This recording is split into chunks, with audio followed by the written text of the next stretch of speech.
Good afternoon, everybody. This is Joseph Boric, Sports Fanatic News.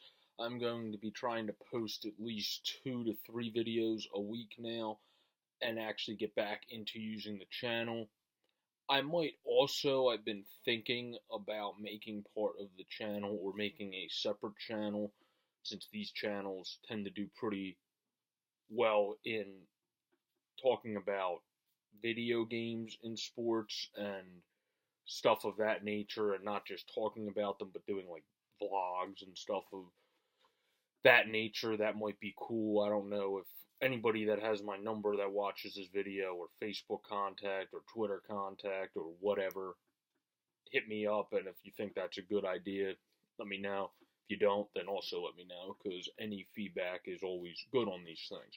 Anyway, on this video today, we're going to talk about how the Flyers have looked better of late. It's amazing about what having a more solid, solidified goalie can do for your team. It's like they said in the telecast yesterday, having on national television, which the Flyers did show out for, which is great because one of the times on national TV this year we got spanked and it was an embarrassment. So it's nice to come back. But what having Carter Hart allows you to do, even at the age of only 20, which is remarkable, is when you make mistakes, Carter Hart makes some of those huge saves. 9 times out of 10 this year, Brian Elliott and Michael Neuvirth missed those saves. So what happens is when you make the mistake, the player then doesn't have as much of a turnaround, bounce back to just get going again because he knows the mistake resulted in one of the goals of the other team. Now, last night, we made some mistakes. There was turnovers, etc., etc. Provorov turned it over a couple times. We turned it over at the line a couple times like we normally do, and then Gudas turned it over a few times, which is something he normally gets trapped with doing, even in a good season such as this. So, we did make mistakes, but the fact that Hart answers them and makes big saves compared to our other goalie allows us to bounce back from those mistakes quicker because it doesn't result in a damning result and makes the player not have as much confidence for the foreseeable future of that game or for the rest of the game. That has seemed like a problem for the Flyers all season this year, that a couple things go wrong and then they hit the deck and they can't do anything. Whereas these past couple games, we've been down 2-0 and then came back. So that shows a very good strength and a very good meaning for the future with this team. Maybe not for this season because of where we're at, but for the foreseeable future. Now, granted, nothing is out, nothing is over, it's only January, but the Flyers will have to go on a winning streak such as last year and be a very consistent team to have any chance of doing much this season. Is it impossible? No. Is it probable? No. So it's also not impossible, it's also not probable. So we're looking a lot now at what looks great for the future of this franchise and showing that we can get through adversity, especially with our young goalie, and showing he can get through adversity at only the age of 20 is a huge step in the right direction. Also, the Wheel trade for a 6 and Jacob Graves was apparently, eventually we can make Graves go from ECHL Reading to the AHL Phantoms, and then we can call up one of our minor leaguers, probably Phillies Myers, from the minors to play D on our team. That seems to be what the mantra of that trade was, to free up our roster spot in order to call up another defenseman. So I think what the Flyers are doing right now, what Chuck Fletcher is doing, giving Hart a chance, obviously he's one of the best decisions of his life, working out very well right now. And I think the main difference between Hextall and Fletcher is Fletcher's a little bit more Fletcher is more aggressive, but he's also aggressive in smart ways. He's not just going to call up somebody that's been in the AHL for 3 games that he doesn't think has any business being in the NHL yet. Whereas Hextall didn't do that, but what he did is you kind of had business being in the league for maybe a half season at least, or a full season even, and he would wait just to get you to what he called more mature. So I'm not saying I didn't like Ron Hextall. I loved him as a Flyers legend and someone that did some good moves for us, but when push comes to shove, I think this team needs somebody that's a little bit more aggressive and doesn't baby in a sense, quotations around baby, but baby the young players into slowly developing them.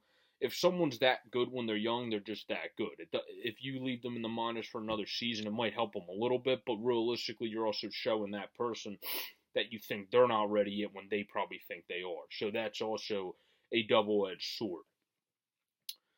Now, moving on in this video, with the Phillies. The Phillies are rumored to want to sign favorite Bryce Harper, and they also are rumored to want to have clear payroll to be able to potentially sign Mike Trout in 2021. They want to structure contracts that they sign in the future, like this offseason and next, to be where some expire. Obviously, Jake will be off your tap by 2021 because he only got a 3-year contract. So you have guys expiring that are going to open up money to potentially, if you sign Harper, have a Harper Trout outfield. That would be ridiculous. That would be amazing.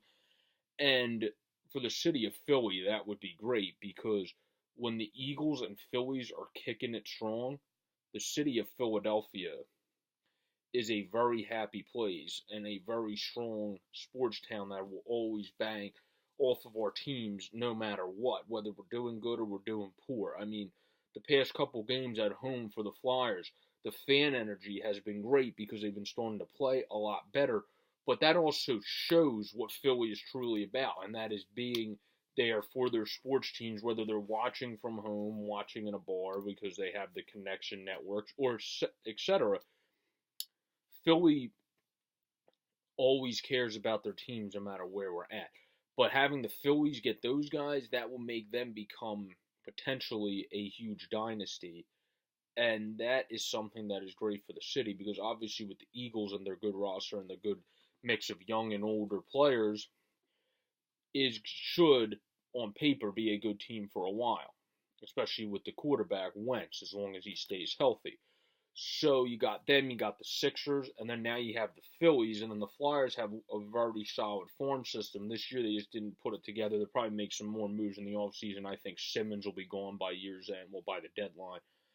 And we will make some moves that way to get better and younger. So for the future perspectiveness, the city is looking bright in terms of sports.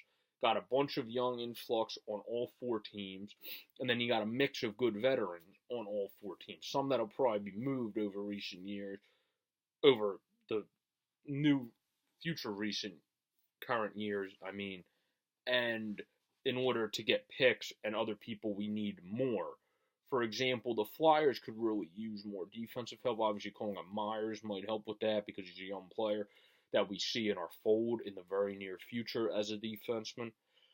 But I think the big thing the Flyers need to think of this offseason is, one, I think we might trade Gudas as the other guy, so that'll knock a defenseman off, but that'll also open for 2 young guys, so you could call Myers and somebody else, I guess, from them. I don't know what young other person they would pick at the current moment, but you could call a couple people up.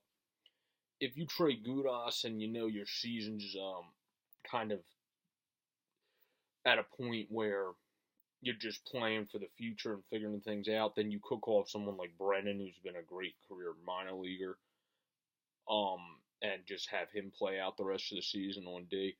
But it's a very good problem to have with all these teams, which is even when you struggle a little bit and you get through injuries, etc., like the Eagles did and the Flyers have done this year, you have to rely on, you still have that great young talent, and you know you will bounce back and you will be back to where you were before. This has been Sports Fanatic News. I'm Joe Boric. Peace out, everybody. Have a good day. Enjoy the decent weather outside today. I'm a little sick, but I'll still try to go out maybe later. Peace out.